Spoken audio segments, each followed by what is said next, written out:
الحمد لله نحمده ونستعينه ونستغفره ونؤمن به ونتوكل عليه ونعوذ بالله من شرور أنفسنا ومن سيئات أعمالنا من يهده الله فلا مضل له ومن يضلله فلا هادي له ونشهد أن لا إله إلا الله وحده لا شريك له ونشهد أن محمدا عبده ورسوله أرسله بالحق بشيرا ونذيرا وداعيا إلى الله بإذنه وسراجا منيرا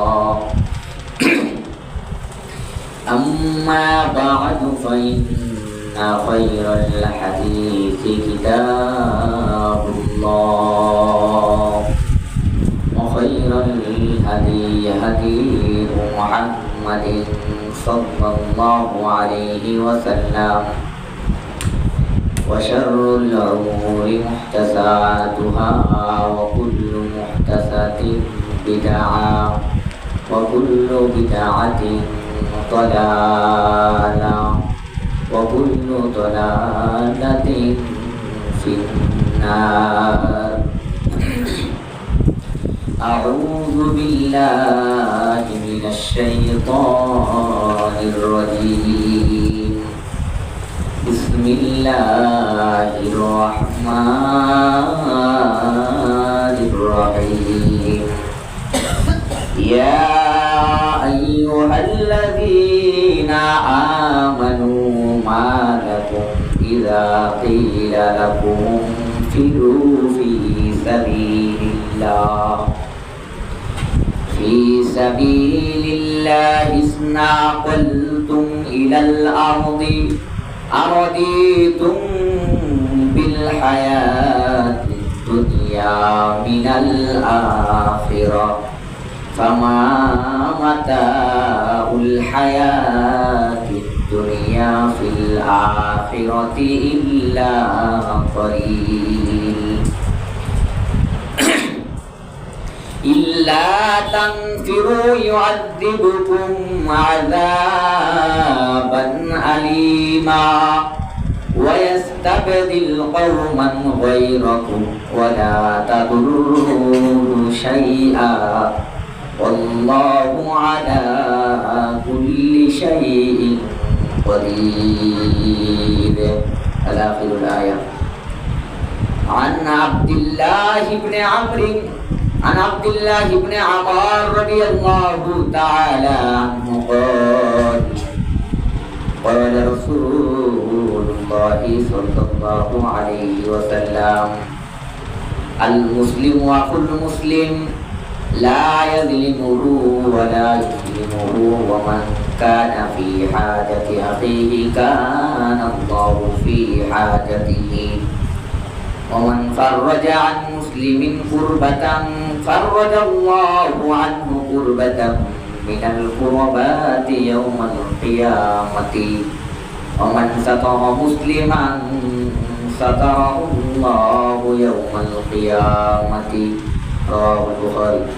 اللهم صل على محمد وعلى آل محمد كما صليت على إبراهيم وعلى آل إبراهيم إنك حميد مجيد.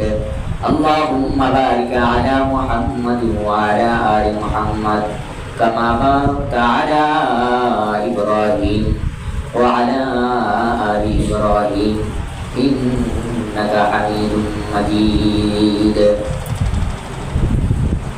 সমস্ত প্রশংসা আল্লাহ সুবহানাহু ওয়া তাআলার দরবারে, যেই মহান রব আমাদেরকে বর্তমানে সবচাইতে ভালো স্থানে রেখেছেন এবং কি আমাদেরকে আজকে জুমার নামাজ আদায় করার জন্য মসজিদে আসার সুযোগ করে দিয়েছেন। আজকে বর্তমানে বাংলাদেশের অনেক জায়গায় এরকম আছে, আজকে তারা শুক্রবারের জুমার নামাজটাও পড়তে পারবে না। তারা অনেক কষ্টে অনেক দুঃখের মধ্যে থাকা সত্ত্বেও আল্লাহ সুবহানাহু ওয়া তাআলা আমাদেরকে যথেষ্ট পরিমাণ শান্তির জায়গায় রেখেছেন। 5 ওয়াক্ত সালাতের জন্য, আযান দেওয়ার জন্য মসজিদের ব্যবস্থা আছে, নামাজ পড়ার জন্য মসজিদের ব্যবস্থা আছে, সবকিছুর ব্যবস্থা আল্লাহ সুবহানাহু ওয়া তাআলা আমাদেরকে এখন পর্যন্ত দিয়ে রেখেছেন। তাই সেই মহান মুনিবের দরবারে প্রাণ খুলে শুকরিয়া জানাই, সকলে বলি আলহামদুলিল্লাহ। শতকোটি দুরূদ ও সালাম বর্ষিত হোক বিশ্ব মানবতার মুক্তির দূত, আখিরি জামানার পয়গম্বর বিশ্ব নবী, শেষ নবী জনাব মুহাম্মদুর রাসূলুল্লাহ, সকলে বলি সাল্লাল্লাহু আলাইহি ওয়াসাল্লাম। সম্মানিত উপস্থিতি, আল্লাহ সুবহানাহু ওয়া তাআলা এই দুনিয়ার ভিতরে মানুষ জাতিকে সৃষ্টি করেছেন এবং জিন জাতিকে সৃষ্টি করেছেন। তো আল্লাহ সুবহানাহু ওয়া তাআলা এই দুই জাতিকে সৃষ্টি করে তারপর বলে দিচ্ছেন, ওমা খালাকাতুল জিন্না ওয়াল ইনসা ইল্লা লিয়াবুদুন। আমরা যদি প্রশ্ন করি আল্লাহ সুবহানাহু ওয়া তাআলা কি জন্য মানুষ এবং জিন জাতিকে সৃষ্টি করেছেন, তাহলে আমরা এই কোরআনের আয়াত থেকে উত্তরটা পেয়ে যাই। এখানে আল্লাহ সুবহানাহু ওয়া তাআলা বলেছেন যে মানুষ এবং জিন জাতিকে একমাত্র আমার ইবাদত করার জন্য সৃষ্টি করেছি। তাহলে সেই ক্ষেত্রে আল্লাহ সুবহানাহু ওয়া তাআলা মানুষ এবং জিন জাতিকে তার ইবাদত করার জন্য সৃষ্টি করেছেন। এখন কথা হচ্ছে, আল্লাহ সুবহানাহু ওয়া তাআলা এই দুনিয়াতে যা কিছু সৃষ্টি করেছেন, আসমান, জমিন, আকাশ, বাতাস, পশু পাখি, তরু লতা, যা কিছু আছে, যা কিছু সৃষ্টি করেছেন, সবাইকে আল্লাহ সুবহানাহু ওয়া তাআলা রিজিকের ব্যবস্থা করে দিয়েছেন। সবাইকে কিছু না কিছু নিয়ামত দিয়েছেন। শুধুমাত্র একমাত্র আল্লাহ সুবহানাহু ওয়া তাআলা এই মানব জাতিকে সবচেয়ে বেশি নিয়ামত দিয়েছেন। এই মানব জাতিকে যেই পরিমাণ নিয়ামত দিয়েছেন, এই পৃথিবীর কোনো জাতিকে, পৃথিবীর কোনো পশু পাখিকে, পৃথিবীর কোনো জানোয়ারকে, পৃথিবীর অন্য অন্য কোনো সৃষ্টিকে এই পরিমাণ নিয়ামত আল্লাহ সুবহানাহু ওয়া তাআলা দেয় নাই। শুধুমাত্র একমাত্র এই মানব জাতিকে সবচাইতে বেশি নিয়ামত আল্লাহ সুবহানাহু ওয়া তাআলা দিয়েছেন। আর এই মানব জাতির মধ্যে কিছু জাতি আছে, কওমের জাতি আছে, কুরাইশ জাতি আছে, ইসরাইল জাতি আছে, ইসরাইল জাতি আছে। এই মানব জাতির মধ্যে আরো বিভিন্ন ধরনের যত জাতি আছে, এই জাতির ভিতরে, এই মানব জাতির ভিতরে সবচাইতে যে কওমকে আল্লাহ সুবহানাহু ওয়া তাআলা সবচাইতে বেশি নিয়ামত দিয়েছেন, সেই কওমের নাম হচ্ছে বর্তমান সময় ইসরাইল। এই ইসরাইলদেরকে আল্লাহ সুবহানাহু ওয়া তাআলা এই পৃথিবীতে এই পরিমাণ নিয়ামত দিয়েছেন, কিয়ামত পর্যন্ত হযরত আদম আলাইহিস সালাম থেকে শুরু করে কিয়ামত পর্যন্ত যত জাতি আসবে, ওই জাতিকে এই পরিমাণ নিয়ামত আল্লাহ সুবহানাহু ওয়া তাআলা দিবেন না। এই ইসরাইল এমন একটা জাতি, এই জাতিকে আল্লাহ সুবহানাহু ওয়া তাআলা যুদ্ধের ময়দানে জয়ী করার জন্য সূর্যকে এক জায়গায় থেমিয়ে দিয়েছিলেন। আল্লাহ সুবহানাহু ওয়া তাআলা এই ইসরাইল জাতিকে জয়যুক্ত করার জন্য টাইমকে আল্লাহ সুবহানাহু ওয়া তাআলা স্থির করে দিয়েছেন, যা কিয়ামত পর্যন্ত আর কোনোদিন হবে না, আগেও কোনোদিন হয় নাই। এই ইসরাইল জাতিকে আল্লাহ সুবহানাহু ওয়া তাআলা এত অসংখ্য নিয়ামত দান করার পরেও এই সবচাইতে বড় গাদ্দার, সবচাইতে বড় বেঈমান, সবচাইতে বড় নাফরমান জাতি হচ্ছে এই ইসরাইল। আল্লাহ সুবহানাহু ওয়া তাআলা এই ইসরাইল জাতিকে এত নিয়ামত দেওয়া সত্ত্বেও তারা এত পরিমাণ জাহেল, এত পরিমাণ বেঈমান, এত পরিমাণ গাদ্দার, যেই পরিমাণ বেঈমান গাদ্দার অন্য কোনো জাতি নয়। সম্মানিত উপস্থিতি, এই কথাটা কি জন্য বললাম? এই কথাটা এই জন্যই বললাম, আজকে যদি আমরা ফিলিস্তিনের দিকে তাকাই, তাহলে আমরা দেখতে পাই এই ইসরায়েলে যেই পরিমাণ অত্যাচার আজকে আমাদের মুসলমান ভাইদের উপর করতেছে, ইতিপূর্বে কোনোদিন কোনো জাতি এই পরিমাণ কোনো মুসলমানের উপর অত্যাচার করে নাই। ইসরায়েল এই উম্মতি মুহাম্মাদের উপরে এত পরিমাণ অত্যাচার, এত পরিমাণ জুলুম করতেছে, অথচ এই পৃথিবীর বুকে মুসলিমদের সংখ্যা হচ্ছে 100 থেকে 3 থেকে 4 কোটি পর্যন্ত। আর ইসরায়েল বর্তমান সময়ে এই ইসরায়েলের সংখ্যা হচ্ছে মাত্র 80 লক্ষ। 80 লক্ষ ইসরায়েল, অথচ 104 কোটি মুসলমানের উপর অত্যাচার করে যাচ্ছে, বিরতিহীন ভাবে অত্যাচার জুলুম করে যাচ্ছে ফিলিস্তিনের মুসলমানদের উপর, অথচ মুসলমানরা হচ্ছে আমাদের ভাই।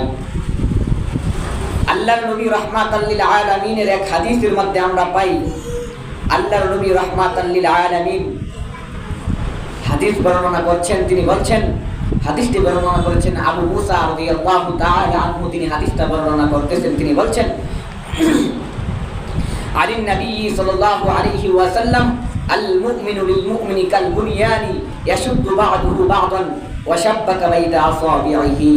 আল্লাহর নবী রাহমাতাল লিল আলামিন উনি বলতেছেন এক মুমিন আর এক মুমিন হলো ইমারতের মতো, অর্থাৎ এক মুমিন আরেক মুমিন হচ্ছে দেওয়ালের মতো।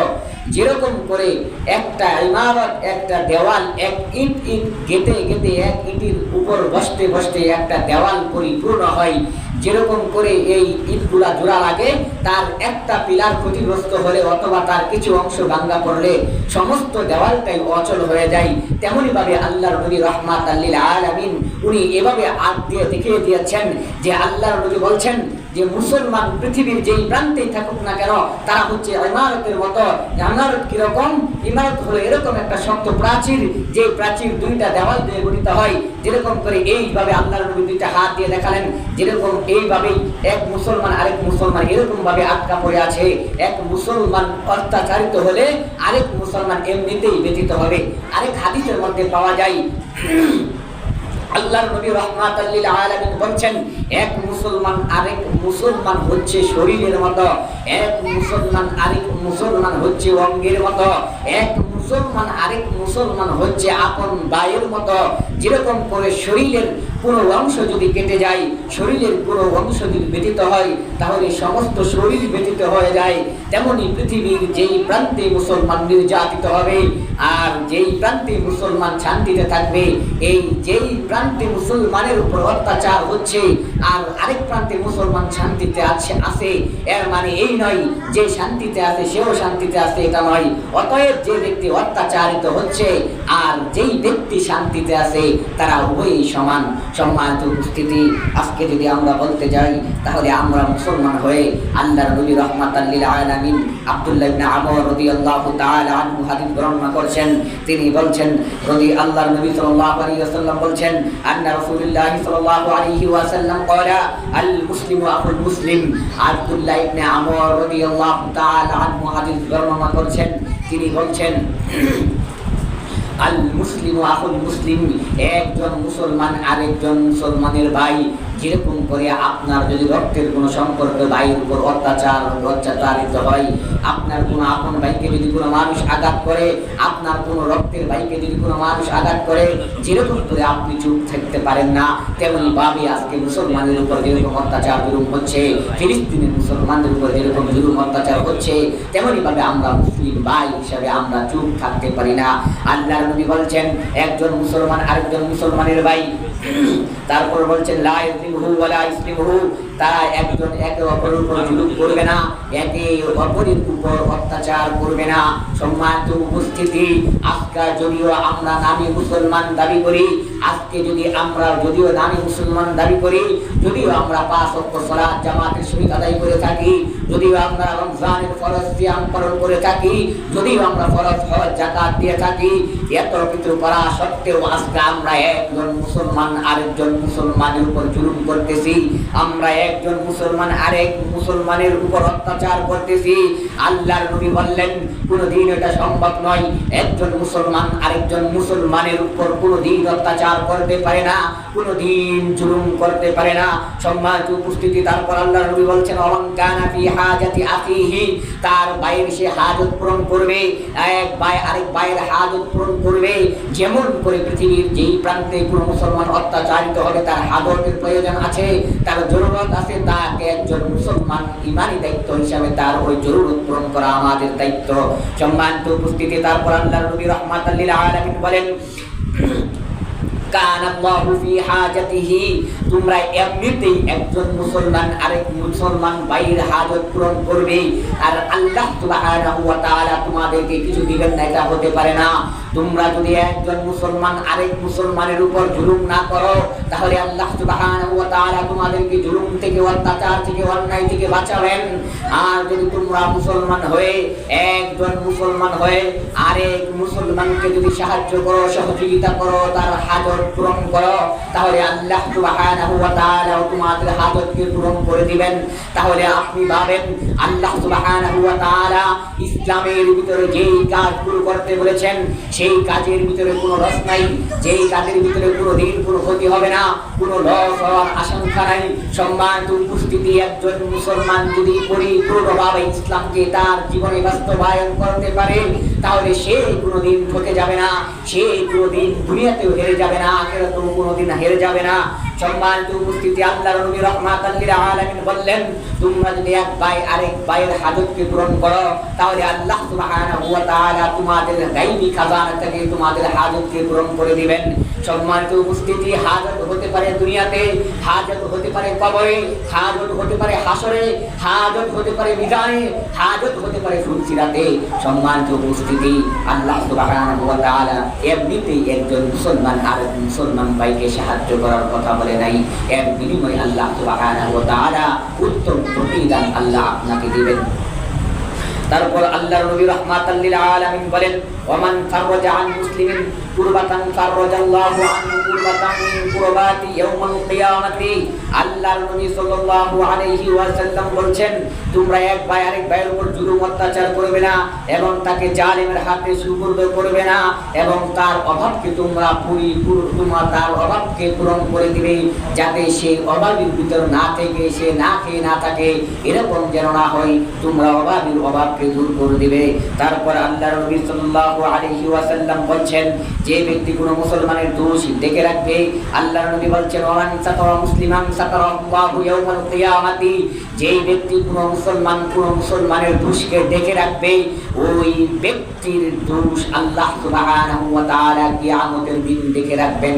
তাহলে আমার আপনার ভাবার বিষয় হচ্ছে, আল্লাহ সুবহানাহু ওয়া তাআলা যদি আমার দোষকে আল্লাহ সুবহানাহু ওয়া তাআলা দুনিয়াতে দেখে রাখেন, আল্লাহ যদি আমার দোষকে আখিরাতেও দেখে রাখেন, তাহলে আমাদের আর কোনো ভয় থাকার কথা নয়, আমাদের আর কোনো চিন্তা থাকার কথা নয়। কাল কিয়ামতের ময়দানে আল্লাহ সুবহানাহু ওয়া তাআলা একজন লোককে ডাক দিবেন, সেই লোককে ডাক দেওয়ার পরে ওই লোককে বলবেন, তুমি কি এই সমস্ত গুনাহগুলো করেছ? তুমি কি এই সমস্ত গুনাহগুলো করেছ? তখন সেই ব্যক্তি বলবে, আল্লাহ, আমি দুনিয়াতে এই সমস্ত গুনাহগুলো করেছি সত্য, কিন্তু দুনিয়ার কোনো মানুষ জানতো না, আমার পরিবার জানতো না, আমার বাবা মা স্বামী স্ত্রী ভাই বোন আত্মীয় স্বজন বন্ধু বান্ধব কেউ জানতো না। আল্লাহ, এই দোষগুলো আল্লাহ তুমি জানতে, অথচ তুমি আমার এই দুইগুলো উপর রেখেছো। আল্লাহ, আজকেও যদি তুমি আমার এই দুইগুলো উপরে রেখে দাও, আল্লাহ, আমি হয়তো মুক্তি পেয়ে যাব। তখন আল্লাহ সুবহানাহু ওয়া তাআলা ওই ব্যক্তিকে বললেন, ও বান্দা, তুমি শোনো, তোমাকে দুনিয়ার ভিতরে তুমি মানুষের দোষকে যেমন ভাবে ডেকে রেখেছিলে, এই জন্য আমি আল্লাহ তোমার দোষকে দুনিয়ার কোনো মানুষের সামনে প্রকাশ করি নাই। যেভাবে দুনিয়াতে তুমি মানুষের দোষকে গোপন রাখতে, সেইভাবেই আজকে তোমার দোষকে কিয়ামতের ময়দানে আমি তোমার দোষকে গোপন রেখে ডেকে রেখে তোমাকে মাফ করে দিলাম। সুবহানাল্লাহ। তাহলে আল্লাহ সুবহানাহু ওয়া তাআলা আমাদের দুনিয়ার দোষগুলো, যদি দুনিয়াতে আমাদের দোষগুলো ডেকে রাখেন, তাহলে আমার আপনার বাবা উচিত কিয়ামতের ময়দানেও যদি আমলের ভিতরে শিরিক আর কুফরি না থাকে, তাহলে আল্লাহ সুবহানাহু ওয়া তাআলা কিয়ামতের ময়দানেও আমাদের দোষগুলো ডেকে দিয়ে আমাদেরকে আল্লাহ সুবহানাহু ওয়া তাআলা মাফ করে দিবেন। সম্মানিত উপস্থিতি, আপনাদেরকে আমি যে হাদিসটা বললাম, হাদিসটা হচ্ছে বুখারী শরীফের 2442 নম্বর হাদিস। এই হাদিসের ভিতরে যে আব্দুল্লাহ ইবনে আমর রাদিয়াল্লাহু তাআলা আনহু হাদিসটা বর্ণনা করছেন, দেখেন এই হাদিসের কোনো কিছুর মধ্যে আমাদের বাস্তবতার, আমাদের মুসলমানদের কোনো মিল নেই। যে হাদিসের ভিতরে শুরুতেই বলছেন আল মুসলিমু আখুল মুসলিম, এখানে আল্লাহর নবী রাহমাতাল লিল আলামিন বলছেন একজন মুসলমান আরেকজন মুসলমান হচ্ছে ভাই। এখন যদি আমি আপনাকে বলি, আমরা কি একজন মুসলমান আরেকজন মুসলমানকে ভাই হিসাবে স্বীকৃতি দিতে পারি? আরে একজন মুসলমান আরেক মুসলমান ভাই তো দূরের কথা, আজকে যদি আমাদের সমাজের দিকে তাকাই, আজকে যদি দুনিয়ার দিকে তাকাই, আজকে যদি আপনি আপনার নিজের ঘরের দিকে তাকান, আজকে যদি আপনি আপনার চাচার ভাইয়ের ঘরের দিকে তাকান, যেখানে আপনি তাকাবেন আপনি দেখতে পাবেন যে যেই কথা আল্লাহর নবী বলছেন আল মুসলিম আখুল মুসলিম, অথচ এই কথা তো মুসলমানদের ব্যাপারে আল্লাহর নবী বলছেন, অথচ এখন মুসলমান তো দূরের কথা, আপন ভাইকেও বর্তমান সময়ে ভাই হিসাবে স্বীকৃতি দিতে দ্বিধাবোধ করে। আপন মাকে সামনে রেখে এক ভাই আরেক ভাইকে যেই পরিমাণ নোংরা গালিগালাজ করে, এটা কোনোদিন ইসলাম সমর্থন করে না। ওই ব্যক্তিকে মুসলমান যে কে বলে এটা আল্লাহই ভালো জানে। সম্মানিত উপস্থিতি, পরের আয়াত পরের শব্দে যখন আল্লাহর নবী রাহমাতাল লিল আলামিন বলছেন লা ইযলিমুহু ওয়ালা ইসলিমুহু, এক মুসলমান আরেক মুসলমানের উপর জুলুম করবে না, অত্যাচার করবে না, অন্যায় করবে না। আজকে যদি আমি দেখতে পাই, আজকে যদি আমি দেখি আপন ভাইয়ের জুলুম থেকে নিরাপদ নয়, আপন ভাইয়ের আতঙ্ক, আপন ভাইয়ের দুশমন। সম্মানিত উপস্থিতি, আল্লাহ সুবহানাহু ওয়া তাআলা এবং আল্লাহর নবী রাহমাতাল লিল আলামিন আত্মীয়তার সম্পর্কে এতভাবে কঠিন করে বলেছেন। আত্মীয়তার সম্পর্কের কোনো খবর নাই, আপন ভাই বোনের কোনো খবর নাই। পাশের বাড়ি ভালো বন্ধু রান্না হয়, দূর থেকে বন্ধু বান্ধবকে নিয়ে এসে খাওয়ানো হয়, কিন্তু পাশের বাড়ির আপন চাচা, আপন চাচাতো ভাই, আপন বস্তি, আপন ভাতিজা না খেয়ে থাকে, তা ভাইয়ের কোনো খবর নাই। সম্মানিত উপস্থিতি, আল্লাহ সুবহানাহু ওয়া তাআলা কুরআনুল কারীমের ভিতরে একটা সূরাতুত তাওবার 38 নম্বর আয়াতে আল্লাহ সুবহানাহু ওয়া তাআলা বলেন, ইয়া আইয়ুহাল্লাযীনা আমানু মা লাকুম, হে দুনিয়ার ঈমানদারেরা, ইযা কিলা লাকুম ফিরু ফি সাবিলিল্লাহ, তোমাদের কি এমন হলো, তোমাদেরকে যখন আল্লাহ সুবহানাহু ওয়া তাআলা বলেন তোমরা আল্লাহর জন্য জিহাদ করো, আল্লাহর রাস্তায় জিহাদ করার জন্য বের হও, তখন তোমরা জমিনকে প্রবলভাবে আঁকড়ে ধরে থাকো, তোমরা জমিনকে এমন ভাবে ধরে থাকো যাতে করে তোমাদের ভাষায় বোঝা যায়, তোমাদের চরিত্রে, তোমাদের আচরণে বোঝা যায়। এই কথা আল্লাহ সুবহানাহু ওয়া তাআলা বলছেন যে এমন ভাবে বোঝা যায় যে তোমরা আখিরাতের চাইতে দুনিয়াকে তোমরা বেশি প্রাধান্য দিচ্ছ। তোমরা দুনিয়ার সামান্য এই জীবনটাকে, তোমরা দুনিয়ার এই সামান্য জীবনে একটু সুখ পাবে, একটু শান্তি পাবে, এতেই তোমরা সন্তুষ্ট হয়ে গেছো। কিন্তু তোমরা আখিরাতের কথা ভুলে গেছো, যে আখিরাতে আল্লাহ সুবহানাহু ওয়া তাআলা তোমাদের জন্য এরকম পুরস্কার রেখে দিয়েছেন যা দুনিয়ার আখিরাতের তুলনায় দুনিয়ার আমলগুলো, দুনিয়ার নিয়ামতগুলো একেবারেই তুচ্ছ। সম্মানিত উপস্থিতি, আল্লাহ সুবহানাহু ওয়া তাআলা সূরা তাওবার ভিতরে যে কথাটা বললেন, এই যে দুনিয়ার ঈমানদারেরা, তোমাদেরকে যখন আল্লাহ সুবহানাহু ওয়া তাআলা বলেন তোমরা আল্লাহর রাস্তায় জিহাদ করার জন্য বের হও, তোমরা বের হচ্ছ না, বরং তোমরা জমিনকে আঁকড়ে ধরে আছো, এমন করে আঁকড়ে ধরে আছো যাতে করে বোঝা যায় তোমরা দুনিয়ার ভিতরে এই সামান্য নিয়ামত হয়েই সন্তুষ্ট আছো। কিন্তু এই দুনিয়ার সামান্য নিয়ামত আখিরাতের তুলনায় অতি তুচ্ছ। সম্মানিত উপস্থিতি, এই কোরআনের আয়াতের সাথে এই হাদিসের কথাটি কি বলতে চাচ্ছে আপনারা ভালো করে শুনেন। এখানে আল্লাহর নবী রাহমাতাল লিল আলামিন বলছেন, লা ইয়াযলিমুহু ওয়া লা ইসলিমুহু ওয়া মান কানা ফি হাজাতিহি আখুহু কানা আল্লাহু ফি হাজাতিহি। এখানে আল্লাহর নবী বলছেন, হে দুনিয়ার মানুষেরা, হে উম্মতি মুহাম্মাদি, তোমরা এক মুসলমান আরেক মুসলমানের উপর জুলুম করবে না, এক মুসলমান আরেক মুসলমানের উপর অত্যাচার করবে না, এক মুসলমান আরেক মুসলমানের উপর কোনোভাবে ক্ষয়ক্ষতি করবে না, এক মুসলমান আরেক মুসলমানকে হত্যার জন্য তরোয়াল তোমরা এগিয়ে দিতে পারো না, এক মুসলমান আরেক মুসলমানকে হত্যার জন্য সহযোগিতা করতে পারো না। আজকে যদি আমরা নিজেদেরকে প্রশ্ন করি, আজকে ফিলিস্তিনের মুসলমানেরা যেভাবে অত্যাচারিত হচ্ছে, যেভাবে নির্যাতিত হচ্ছে, আজকে ফিলিস্তিনের মুসলমানেরা যে পরিমাণ অন্যায় অত্যাচার জুলুম সহ্য করতেছি, সেই পরিমাণ অত্যাচার জুলুম সহ্য করার পিছনে যত অর্থ টাকা পয়সার দরকার সব কিছু আমরা মুসলমানেরা জোগাড় করে দিচ্ছি। আমরা মুসলমানেরা এক ভাইকে হত্যা করার জন্য, মুসলমান ভাইকে জবাই করার জন্য আমরা হাতের ভিতরে চাকুকে তুলে দিচ্ছি। এক মুসলমান আরেক মুসলমানের উপর নির্যাতন করবে এমনটা শুধু নয়, আমরা ফিলিস্তিনদেরকে হত্যা করার জন্য আমাদের গরিব টাকা, আমাদের রক্তের টাকা, আমাদের কষ্টের টাকাগুলো আজকে আমরা ইহুদিদের হাতের ভিতরে তুলে দিচ্ছি। সম্মানিত উপস্থিতি, এটা কোনোদিন হতে পারে না। এই ঈমান দিয়ে কোনোদিন জান্নাত পেতে পারি না। যেই আমলের ভিতরে রক্ত মিশে আছে, যেই ইবাদতের ভিতরে এক মুসলমান আরেক মুসলমানের রক্ত মিশে আছে, যেই তো নামাজের ভিতরে, যেই টাকার ভিতরে, যেই খাবারের ভিতরে এক মুসলমানকে হত্যা করার জন্য যেই খাবারটা আমরা কিনে নিয়ে আইলাম, সেই খাবারের টাকা লাভ অংশটা কোথায় যাচ্ছে কোনো খবর নাই। আজকে ইহুদিরা মাত্র ৮০ লক্ষ ইহুদি ১০৪ কোটি মুসলমানের কাছে পণ্যগুলো বিক্রি করে করে ফিলিস্তিনের মুসলমানদেরকে আজকে হত্যা করতেছে। তাহলে আমি আর আপনি আমাদের নিজেদের টাকা দিয়েই আজকে আমাদের মুসলমান ভাইদেরকে হত্যা করার জন্য সহযোগিতা করতেছি।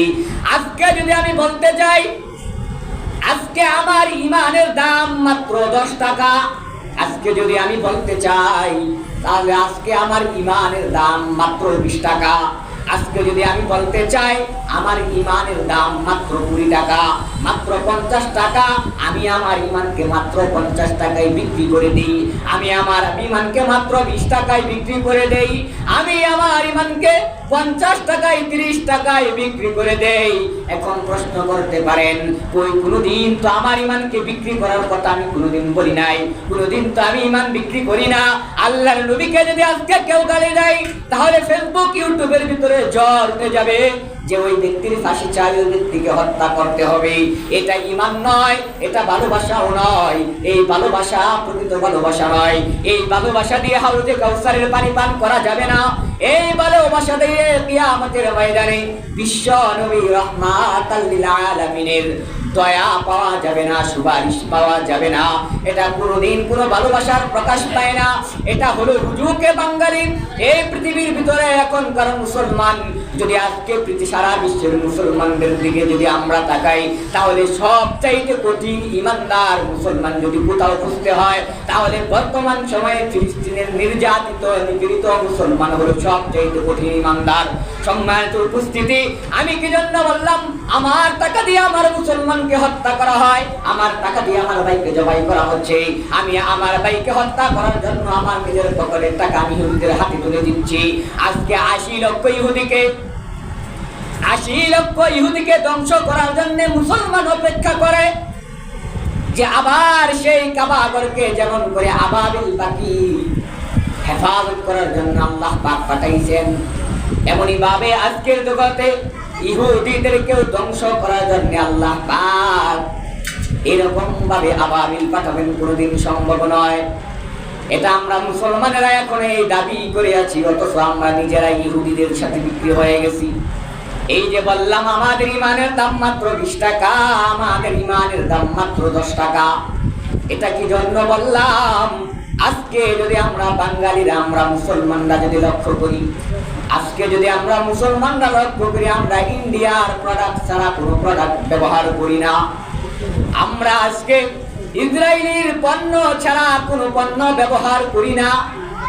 যে ইহুদিদেরকে ইন্ডিয়ার মানুষেরা এত পরিমাণ সহযোগিতা করে মুসলমানদেরকে হত্যা করার জন্য, আজকে আমরা সেই ইহুদিদেরকে সমর্থন করি, ইহুদিদেরকে সমর্থন করি। আজকে আমরা ইন্ডিয়াকে সমর্থন করি, ইন্ডিয়াকে আপন ভাই হিসাবে ধরে নিলাম। যে জায়গায় আল্লাহর নবী রাহমাতাল লিল আলামিন বলছেন, যদি কোনো হিন্দুর বাচ্চা কোনো গরুকে জবাই করে আর যদি তুমি শুনতে না পাও, সেই ব্যক্তি বিসমিল্লাহি আল্লাহু আকবার বলে কুরবানিগত গরু জবাই করে নাই, তাহলে সেই গোশত সেই মাংস তোমার জন্য খাওয়া হারাম। আজকে আল্লাহর নবী রাহমাতাল লিল আলামিন যেখানে বলেছেন ব্যবসা বাণিজ্যের কথা বলেছেন ছোট্ট, কিন্তু ব্যবসা বাণিজ্য করতে পারবেন, কিন্তু এমন ব্যবসা আমি আপনি করতে পারবো না যে ব্যবসার কারণে আমার মুসলমান ভাইয়ের ক্ষতি হয়।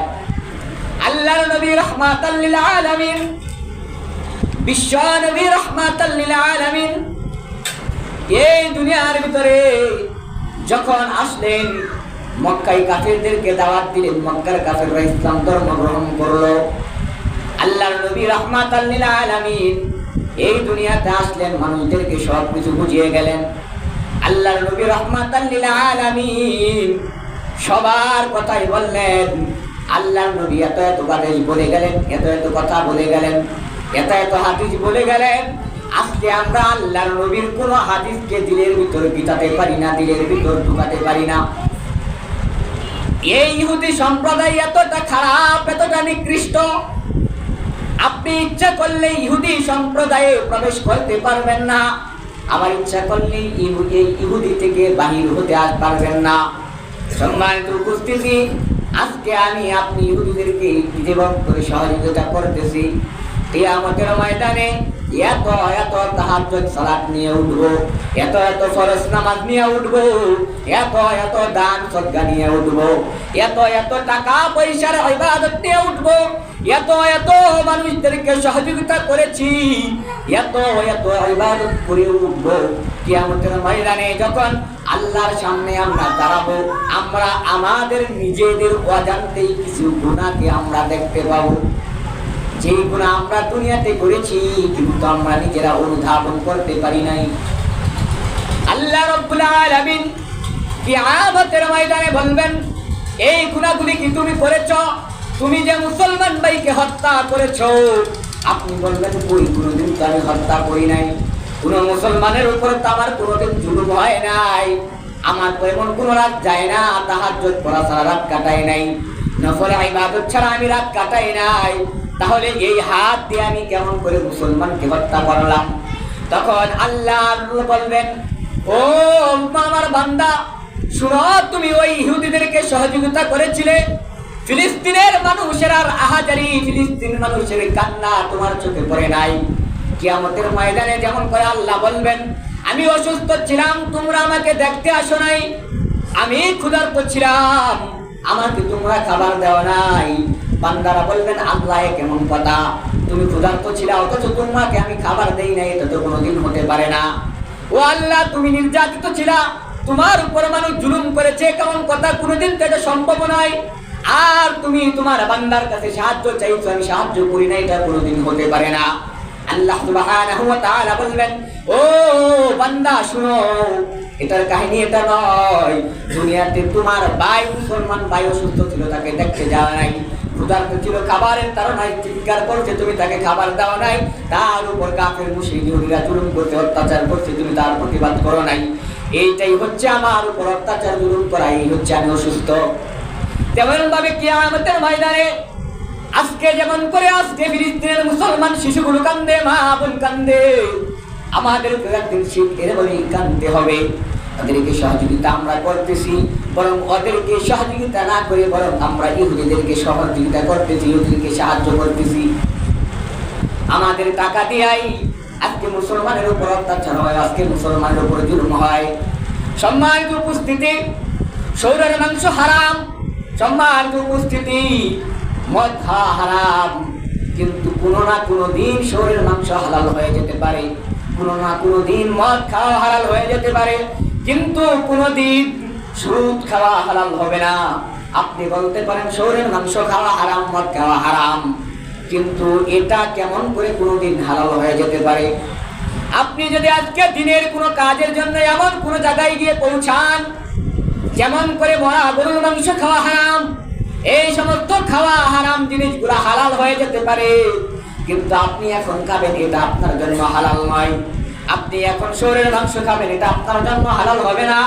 আপনি এখন মরা গরুর মাংস খাবেন, এটা আপনার জন্য হালাল হবে না। কিন্তু কখন এই শরীরের মাংসটা আপনার জন্য হালাল হবে, এটা কখন আপনার জন্য হালাল হবে, এটা আপনাকে বুঝতে হবে। আপনি যদি আজকে পৃথিবীর এমন কোন জায়গায় যান, যে জায়গায় কোনো হালাল পশু নাই, যে জায়গায় কোনো গরু দেখতে পেলেন না, শুধু মরা কয়েকটা গরু পড়ে আসে, আপনি ইচ্ছা করলে সেই মরা গরুর মাংসটাকে নিয়ে খেতে পারেন। তাও কতটুকু খেতে পারবেন?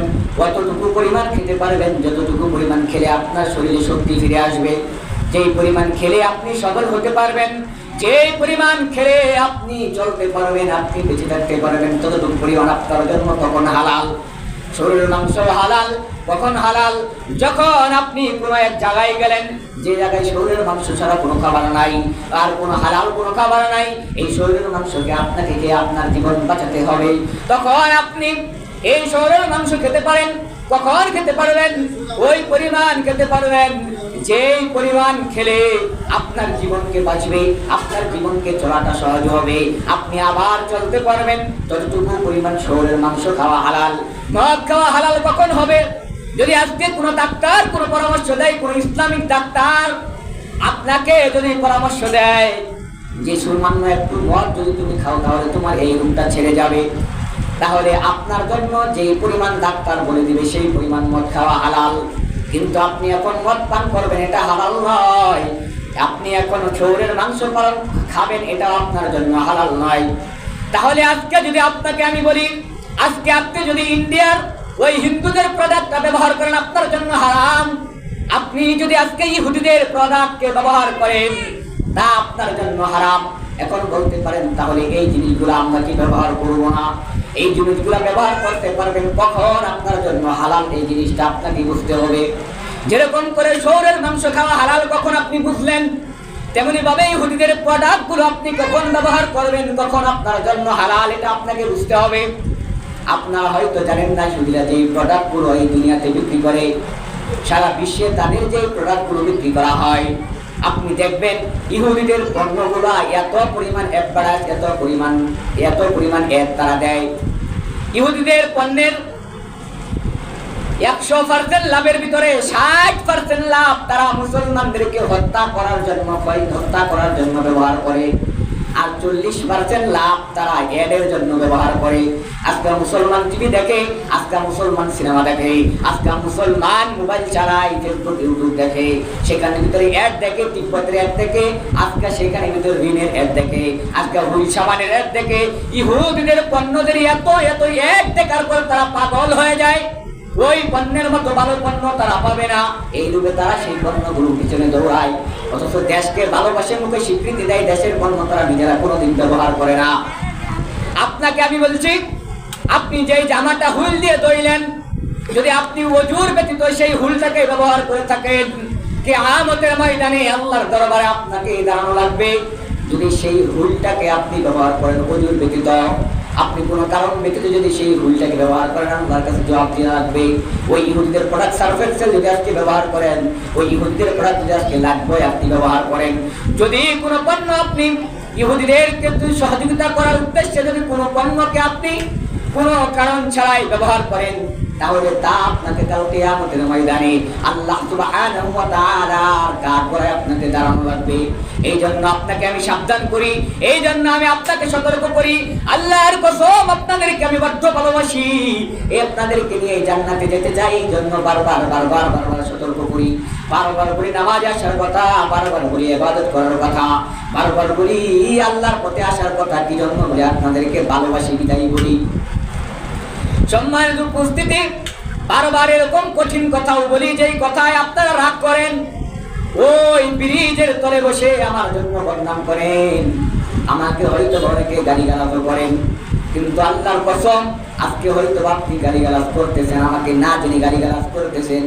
আপনাকে আমি ভালোবাসি বিদায় আজকে আপনাকে কোনো কথা বলি, আপনাকে শব্দ বলি, কথা বলি, আপনাকে জান্নাতে নিয়ে যেতে চাই।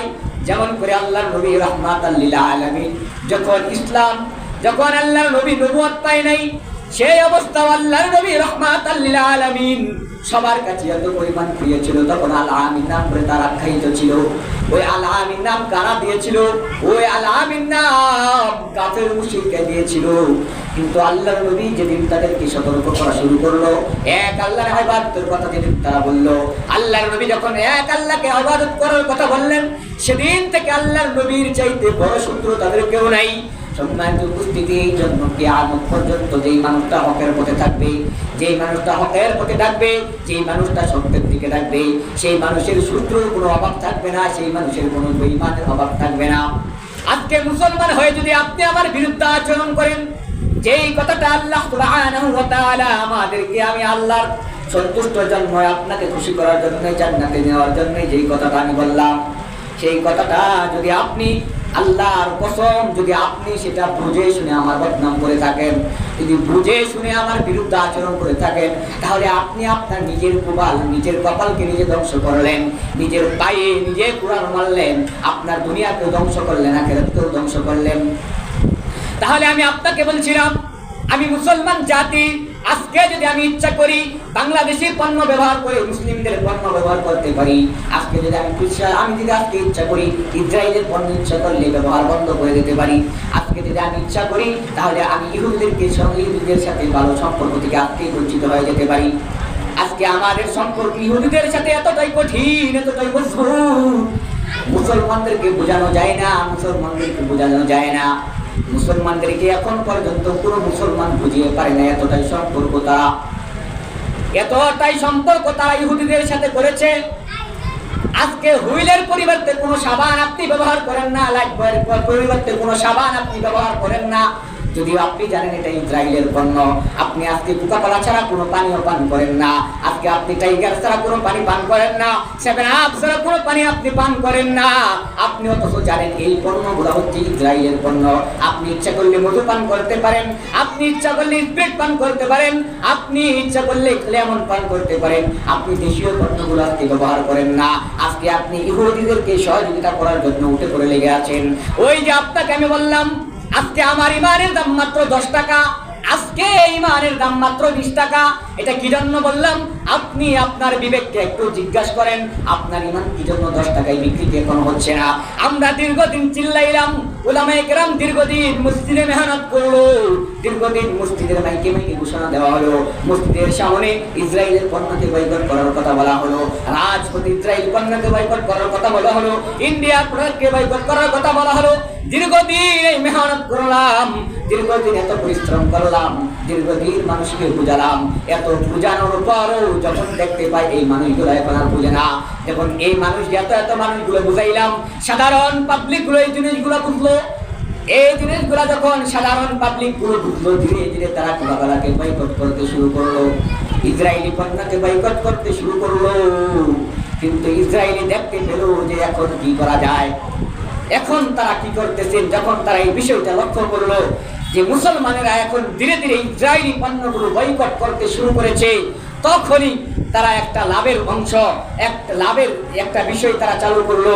বর্তমান সময়ে যারা দোকানদাররা কোকা-কোলা বিক্রি করে, বর্তমান সময়ে যারা ইসরায়েলি প্রোডাক্টগুলো বিক্রি করে, বর্তমান সময়ে দোকানদাররা যারা 7 আপ বিক্রি করে, ইসরায়েলি পণ্যগুলো যারা বিক্রি করে, তাদের বিষয়ে খবর নিয়ে দেখবেন, তাদেরকে জিজ্ঞাসা করে দেখবেন। আল্লাহর কসম করে বলছি, ইসরায়েলি চক্রান্ত এরকম ভাবে করেছে, তারা বর্তমানে কোকা-কোলার মধ্যে যেই পরিমাণ লাভ দিচ্ছে, বর্তমান সময়ে ইসরায়েলি পণ্যের ভিতরে যেই পরিমাণ লাভ তারা দিচ্ছে, সেই পরিমাণ লাভ আগে কোনোদিন দেয় নাই। এখনো দোকানদার যারা আছে তাদেরকে জিজ্ঞাসা করে দেখেন আমার কথা সত্য না মিথ্যা, তারা এখন কি বলতে পারবে আগে যে পরিমাণ লাভ দিচ্ছে তার চাইতে বেশি এখন লাভ তাদেরকে দিচ্ছে না? এই কথা কি তারা বলতে পারবে? অসম্ভব, তারা এই কথা অস্বীকার করতে পারবে না। এখন দোকানদারদেরকে এই ইসরায়েলি পণ্যের ভিতরে ইসরায়েলি পণ্যকে বিক্রি করার জন্য তাদেরকে প্রায় দ্বিগুণ লাভ তাদেরকে দেওয়া হচ্ছে। এই জন্য তারা ধীরে ধীরে মুসলিম পণ্যগুলো ছড়াচ্ছে, দেশীয় পণ্যগুলো সরিয়ে দিয়ে ইসরায়েলি পণ্যগুলো ঢুকিয়ে দিচ্ছে, কেননা তাদের লাভের প্রয়োজন। এক দোকানদারকে দিয়ে প্রশ্ন করলাম যে আপনি তো মুসলমান, 5 ওয়াক্ত নামাজ পড়েন, এত নামাজ পড়া সত্ত্বেও আপনার ভিতরে সবচাইতে যে পণ্যটা মানুষের সবচাইতে বেশি ব্যবহার করে বর্তমান সময়ে পানীয় জাতির মধ্যে, তা হলো কোকা-কোলা। এই কোকা-কোলা আপনার দোকানের ভিতরে, অথচ আপনি নামাজি মানুষ, অথচ আপনি ইমানদার মানুষ, অথচ আপনি মুসলমান নিজেকে দাবি করেন। সেই দোকানদার উত্তর কি দিচ্ছে শুনেন। সেই দোকানদার বলছে এখন যে পরিমাণ এই পণ্যগুলোর মধ্যে লাভ দিচ্ছে, যদি এই পরিমাণ আগে লাভ দিত তাহলে 5 তলা বিল্ডিং আমার করতে কোনো সমস্যা হতো না। তাহলে আমি কি জন্য বললাম, যদি একটা কোকা-কোলার দাম আমি তো জানি না, যদি কোকা-কোলার দাম ধরে নেন 60 থেকে 70 টাকা হয়, তাহলে প্রায় 20 থেকে 25 টাকা লাভ বর্তমান দোকানদারকে দেওয়া হচ্ছে। এই কারণে দোকানদারদেরকে তখন দেওয়া হচ্ছে এই লাভ, যখন দোকানদাররা দেখতে পাচ্ছে তখন তারা দেশি পণ্যগুলো যখন ধীরে ধীরে সরিয়ে দিচ্ছে, দোকান থেকে যখন দেশি পণ্যগুলো বাহির করে দিচ্ছে, যখন কোনো মানুষ যাবে, যাওয়ার পরে যখন গিয়ে কোনো পানীয় ঠান্ডা জিনিস যাবে, তখন সে অনায়াসে কোকা-কোলা বাহির করে দিবে, তখন বলবে যে কোকা-কোলা আমি চাই না, তখন দোকানদার বলবে এই কোকা-কোলা ছাড়া আমার দোকানে কোনো পণ্য নাই, তখন সেই মানুষটা বাধ্য হয়ে সেই কোকা-কোলাটা কিনতে হবে। এই যদি মুসলমানদেরকে সহযোগিতা করার জন্য মুসলিমকে টার্গেট করা হচ্ছে, মুসলমানদেরকে হত্যা করার জন্য মুসলমানকে টার্গেট করা হচ্ছে, এই কথা কি সত্য না মিথ্যা আপনি একটু যাচাই বাছাই করে দেখবেন। আপনার ভিতরে যদি বিন্দু পরিমাণ ঈমান থাকে, ওয়াত্তাকুল্লাহ, যদি আল্লাহর ভয় আপনার ভিতরে বিন্দু পরিমাণ থাকে, আপনি যদি আখিরাতকে বিন্দু পরিমাণ বিশ্বাস করে থাকেন, আপনার যদি আল্লাহর কাছে জবাবদিহিতার ভয় বিন্দু পরিমাণ থাকে, তাহলে আল্লাহর কসম করে বলছি আপনি অন্তত এই ইসরায়েলদের আমাদেরকে সহযোগিতা করা বন্ধ করুন। আজকে আমি ইচ্ছা করলেই ইহুদিদের বিরুদ্ধে যুদ্ধ করতে পারবো না। আজকে আমি ইচ্ছা করলেই 5 লাখ 10 লাখ টাকা আমি আজকে ইচ্ছা করলেই ফিলিস্তিনের মুসলমানদেরকে দিতে পারবো না, কিন্তু এই পরিমাণ সহযোগিতা করতে পারি। আমরা এই দুনিয়ার ভিতরে 104 কোটি মুসলমান আছি। 104 কোটি মুসলমানের ভিতরে যদি এই 104 কোটি মুসলমান ইহুদিদের পণ্যকে পরিপূর্ণভাবে বয়কট করে দেয়, তাহলে ইহুদিদের অস্ত্র কিনা, ইহুদিদের টাকা পয়সার যখন সংকট পড়ে যাবে, তখন ধীরে ধীরে তারা মুসলমানদের উপর অত্যাচার জুলুম তারা নিজেরাই এমনিতেই কমিয়ে দিবে। কিন্তু আজকে আপনার ইমান 10 টাকার বিনিময়ে লাভবান হওয়ার কারণে 20 টাকা পাবেন বিদায় আপনার দোকানকে সাজালেন ইসরায়েলি পণ্য দিয়ে, আর সেই পণ্য দিয়ে আপনি পরিবার লালন পালন করছেন, সেই পণ্য দিয়ে আপনার সন্তানকে লালন পালন করছেন, সেই পণ্যের টাকা দিয়ে আপনার সন্তানকে পরিবার চালাচ্ছেন, আর আপনি আশা করছেন আপনি জান্নাত পাবেন। আল্লাহর কসম কোনোদিন সম্ভব নয়। এমন করে করে আপনার বিবেককে জাগ্রত করতে হবে, আপনার বিবেককে জিজ্ঞাসা করতে হবে আমি কি করতেছি আর কি করব। এই চিন্তা দ্বারা আপনার নিজেকে চিন্তা দ্বারা করতে হবে। আজকে যদি আপনাকে আমি বলি যে ওই জমিনটা বিক্রি করব, আপনি শুরুতে ওই জমিন কিনবেন না, আপনি ওই জমিনটা কখনই কিনবেন 100 বার যাচাই বাছাই করার পর তারপর সেই জমিনটা কিনবেন। এত সহজে আপনি কিনেন না, আপনি এতটাই মূর্খ নয়। কিন্তু দিনের ভেতরে দিনের ব্যাপারে আপনি কি জন্য এতটা গাফেল, দিনের ব্যাপারে এতটা কি জন্য মূর্খ? সম্মানিত উপস্থিতি, এই দুঃখ জিনিসটা বড় খারাপ, দুঃখ জিনিসটা অত্যন্ত ভয়ানক। এই লোভের কারণে দুনিয়া ধ্বংস হয়ে যায়, আখিরাত ধ্বংস হয়ে যায়। আপনাদেরকে একটা সংক্ষিপ্ত ঘটনা শোনাই, যে ঘটনা আমার জীবনে বাস্তবতা, আমার জীবনে বাস্তব। আমি যা আমার জীবনে ঘটেছে। আমি যখন এই রোজার বাড়িতে গেলাম, সে বাড়িতে যাওয়ার পর আমি এক দোকান থেকে পাঠালাম যে একটু ঠান্ডা নিয়ে আসার জন্য, লেমন আনার জন্য পাঠালাম, তখন মধু আনার জন্য পাঠালাম। আপনারা তো জানেন, যদিও মধু বলছে তারা এক প্রতি বোতলে 1 টাকা করে ফিলিস্তিনদেরকে দেয়, যদি না দেয় তাহলে তার জবাব আল্লাহর কাছে তারা দিবে। কিন্তু তারা যেহেতু বলেছে তা আমাদের ইমানের দায়িত্ব সেই পণ্যগুলো কিনা। সম্মানিত উপস্থিতি, তখন আমি দোকানে একজন লোককে পাঠালাম। যখন পাঠানোর পর বললাম লেমন নিয়ে আসার জন্য, দোকানদারের কাছে লেমন চাইতে গেল, দোকানদার 7 আপ ধরিয়ে দিল। 7 আপকে ফেরত দিয়ে পাঠালাম। বললাম মধু আনার জন্য, মধুর বোতলে টুকাপড়া ধরিয়ে দিল। প্রশ্ন করলাম তার স্ত্রী আমার সম্পর্কে ভাবি লাগে, সে আসলো এগুলো নাই, এই টুকাপড়া আছে। তখন বললাম আমি এই জিনিসগুলো খাই না। তখন তাকে আবার দোকানে যখন পাঠানো হলো, সেই পণ্যটা ফেরত দেওয়ার জন্য যখন আবার পাঠাইলাম, তখন দোকানদারের উত্তর দেখেন কেমন। অথচ দোকানদার মুসলমান, অথচ দোকানদার সম্পর্কে আমার ভাই হয়। সেই দোকানদার কি বলছে শুনেন, সেই দোকানদার বলছে ও কত বড় মোল্লা আইছে, যে মোল্লা ইসরায়েলি পণ্যকে বয়কট করতে পারবে, যে ইসরায়েলি পণ্য ব্যবহার করে না, কত বড় মোল্লা। তাহলে সে ফেসবুক চালায়, ফেসবুক কি জন্য বয়কট করে না? সে ইউটিউব চালায় কি জন্য সে ইউটিউব বয়কট করে না? গুগল চালায় কি জন্য গুগল ব্যবহার করে? এই সব তো ইসরায়েলি জিনিস, ইসরায়েলরা বানাইছে। তখন বলেন সে মুসলমান। আজকে যদি মুসলমানদেরকে আমরা লক্ষ্য করি, মুসলমান প্রত্যেকটা বিষয়ে এমন করে করেই হারাম জিনিসটাকে হালাল করার জন্য পাইতারি করে। ওই ইসরায়েলি পণ্য ইচ্ছা করলে আমি বয়কট করতে পারি, ইচ্ছা করলে আমি ফেসবুক বয়কট করতে পারি না, ইচ্ছা করলে আমি ইউটিউব বয়কট করতে পারি না। আমি এখান থেকে ইচ্ছা করলেই আমার দিনের দাওয়াত চট্টগ্রাম গিয়ে পৌঁছানো সম্ভব নাই। আমি এখান থেকে ইচ্ছা করলেই আমার দিনের দাওয়াত ইন্ডিয়ায় গিয়ে পৌঁছানো সম্ভব নাই। আমি যদি ফেসবুকের মাধ্যমে প্রচার করি, তাহলে চট্টগ্রামের মানুষ যেরকম দেখবে, ইন্ডিয়ার মানুষ যেরকম দেখবে, এরকম প্রত্যেকটা দেশের মানুষই দেখতে পাবে। এই হলো সহযোগিতা। এর মাধ্যমে আমরা ইসলামের বিষয়গুলো আমরা ব্যবহার করতে পারি, ইসলামকে আমরা প্রচার করতে পারি। কিন্তু সেই বুঝটা বুঝলো না, সে অথচ নিজেকে মুসলমান দাবি করলো। তার দোকানের ভিতরে কোনো ঠান্ডা জাতীয় কোনো বাংলাদেশি পণ্যই রাখলো না। কি জন্য রাখলো না? সবগুলো ইসরায়েলি পণ্য রাখলো। যেহেতু গ্রামের দোকান, আশেপাশে কোনো দোকান নাই, এই জন্য তার দোকানে কোকাকোলায় ভরা, তার দোকানে 7 আপ ভরা, তার দোকানে টাইগারে ভরা, এই সব কিছু সে রাখলো। মানুষ বাধ্য হয়ে এগুলো কিনতেই হবে, কেননা মানুষ দূরে বাজারে যেতে চায় না। গ্রামের দোকান যে বাড়ির কাছেই পাচ্ছে সেগুলি কিনবে। আর মানুষও তো সাধারণ মানুষ, যে মানুষগুলা এই বিষয়গুলো জানে না, এই মানুষগুলো বুঝে না। এই কারণে তারা এই ইসরায়েল পণ্যকে তারা বয়কট করতে পারে না। সম্মানিত উপস্থিতি, এইভাবেই আমাদেরকে ধ্বংস করার পরিকল্পনা চলছে। এইভাবেই আমাদের পকেটের টাকা নিয়ে আমাদের মুসলমানদেরকে হত্যার ষড়যন্ত্র চলতেছে। তাহলে আমি আপনাকে কি জন্য বললাম, আল্লাহর কসম করে বললাম, যদি আপনার দোকানে কোকাকোলা থাকে, আপনার দোকানে যদি 7 আপ থাকে, আপনার দোকানে যদি লাইফবয় থাকে, আপনার আপনার দোকান থেকে ভুলবাস থাকে, এই সমস্ত ইসরায়েল পণ্যকে আপনি বাতিল করে দিয়ে আপনি কি করেন বাংলাদেশি পণ্য দোকান, বাংলাদেশি পণ্য দোকান, এই সমস্ত পণ্য দিয়ে হয়তো আপনি ইসরায়েলকে ফিলিস্তিনিদেরকে সহযোগিতা করতে পারবেন না, কিন্তু এইভাবে তো সহযোগিতা করতে পারেন। কিয়ামতের ময়দানে তো আল্লাহ যদি আপনাকে জিজ্ঞাসা করে যে ওই ফিলিস্তিনের মানুষগুলা কাঁদতো, ওই ফিলিস্তিনের শিশুরা কাঁদতো, ওই ফিলিস্তিনের মুসলমানেরা কাঁদতো, অথচ তুমি মুসলমান হয়ে তুমি তাদেরকে সহযোগিতা করছো, সেদিন তো আল্লাহর কাছে এই কথা বলতে পারবেন, আল্লাহ হয়তো আমরা তাকে সহযোগিতা করতে পারি নাই, আল্লাহ আমরা হয়তো বা তাদের সাথে গিয়ে যুদ্ধ করতে পারি নাই, আল্লাহ আমরা এই বিষয়ে পদক্ষেপ নিয়েছিলাম যাতে করে আমরা এই ইসরায়েলকে ধ্বংস করতে পারি, আমরা যাতে আমরা ইসরায়েলরা আমাদের টাকায় যেন সবল না হয়ে, আমাদের টাকায় যেন সবল হয়ে মুসলমানের উপর যেন অন্তত অত্যাচার জুলুম করতে না পারে, অন্তত আমার দ্বারা যেন না হয়, এই চিন্তা ভাবনা করে আল্লাহ ইসরায়েলি পণ্য ব্যবহার করি নাই। সম্মানিত উপস্থিতি, আমাদের সরকার যেমন করে দেখিয়ে গেছেন, বর্তমান যে অতীতের সরকার যেমন করে বেগুন ছাড়া বেগুন খাওয়া শিখিয়ে গেছেন, যেমন করে কাঁঠাল দিয়ে মাংস ছাড়া কাঁঠাল দিয়ে বার্গার খাওয়া শিখিয়ে গেছেন, আপনাকে আমি সেই কথা বলবো না। ইসরায়েলি পণ্যের পরিবর্তে আমি আপনাকে বলবো না, আগেকার মানুষ থেকে শুনতাম সাবানের পরিবর্তে মাথায় লাল মাটি ব্যবহার করতো, এই বুদ্ধি আমি আপনাকে দিব না। আমি আপনাকে বলবো আপনি লাইফ বয়ের বিপরীতে আপনি ব্যবহার করতে পারেন লিলি, আপনি সার্ফ এক্সেলের ব্যবহারে বিভিন্ন পাউডার আছে এগুলো ব্যবহার করতে পারেন। আপনি মুসলমান হিসাবে আপনার ইমানি দায়িত্ব, ওই পোশাক দিয়েও ওই পাউডার দিয়ে আপনার পোশাক সুন্দর হবে, পোশাকটা পরিষ্কার হবে, ওই ইসরায়েলি পণ্য দিয়েও আপনার পোশাকটা সুন্দর হবে।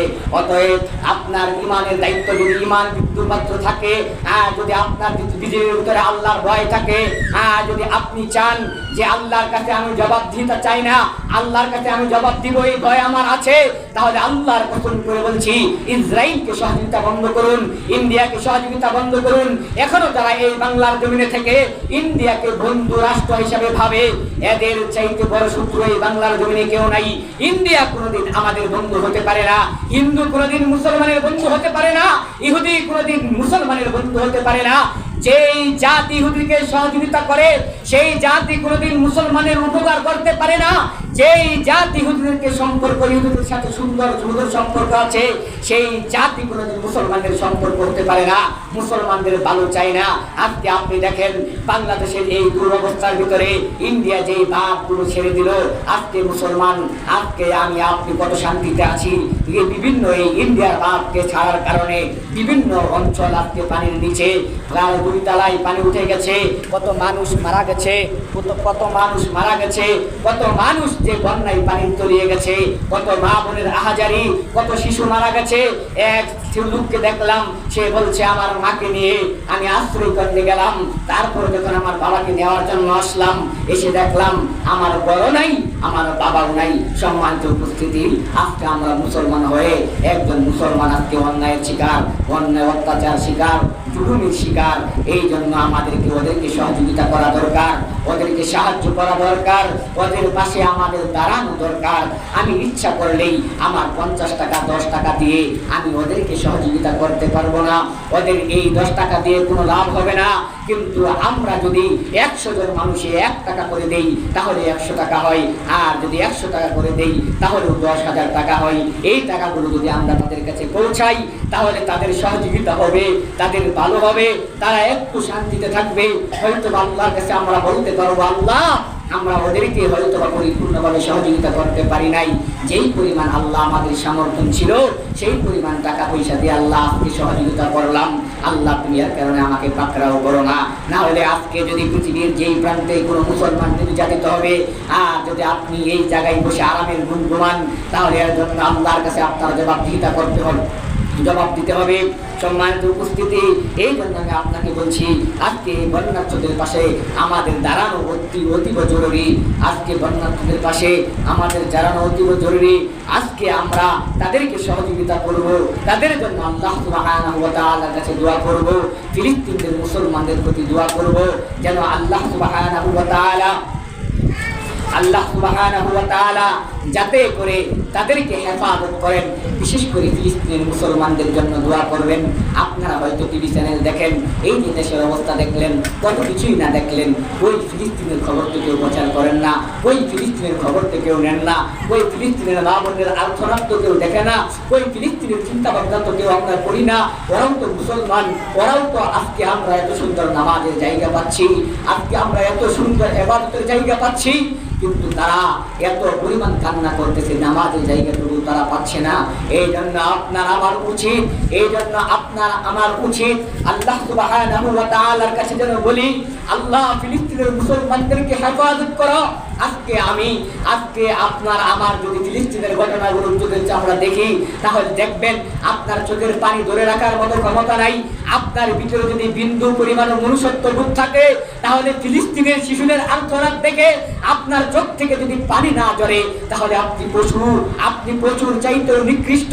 এই জন্য আপনাকে আমি বলছি, আপনি হয়তো সহযোগিতা করতে পারেন না, কিন্তু তাদের পাশে দাঁড়ানোর জন্য আল্লাহর কাছে তো অন্তত একটু দোয়া করতে পারবেন। আল্লাহর কাছে একটু দোয়া করিয়েন, আল্লাহ সুবহানাহু ওয়া তাআলা যেন তাদেরকে হেফাজত করেন, ওই সমস্ত নির্যাতিত জালেম থেকে আল্লাহ সুবহানাহু ওয়া তাআলা তাদেরকে যেন হেফাজত করেন, আমাদেরকেও যেন আল্লাহ সুবহানাহু ওয়া তাআলা হেফাজত করেন। সকলে বলি আল্লাহুম্মা আমিন। তাহলে যে কথাটা আমি বললাম, যে বর্তমানে আমাদের নিজের দেশের মানুষ, বাংলাদেশের মানুষ যে অত্যাচারের মধ্যে আছে, এই যে ইন্ডিয়ার দাগ খুলে দেওয়ার জন্য বন্যায় যারা এত কষ্টে আছে, খাবার পাচ্ছে না, পানি পাচ্ছে না, থাকার জায়গা পাচ্ছে না, ওদেরকে ব্যবস্থা করার জন্য আমাদের কিছু সহযোগিতা করার দরকার, কিছু সাহায্য করার দরকার। আমি আপনাদেরকে বলবো, যে যতটুকু পারেন নিজের ইমানের তাগিদে মুসলমান হিসাবে ওদেরকে কিছু সহযোগিতা করেন। আল্লাহ সুবহানাহু ওয়া তাআলা হয়তো এর কারণে আমার আপনার সামনের বড় বড় বিপদকে কেটে দিতে পারেন। আপনি হয়তো সুখে আছি, আজকে যদি ওদেরকে সহযোগিতা করি, তাহলে আল্লাহ সুবহানাহু ওয়া তাআলা আমাদেরকে দুনিয়াতে এবং আখিরাতে সহযোগিতা করবেন। এই জন্য আপনাদেরকে বলছি, যে যাই পারেন এই বন্যার্তদের পাশে দাঁড়ানোর জন্য কিছু কিছু সাহায্য করবেন। আর বিকালে কিছু লোক আসবে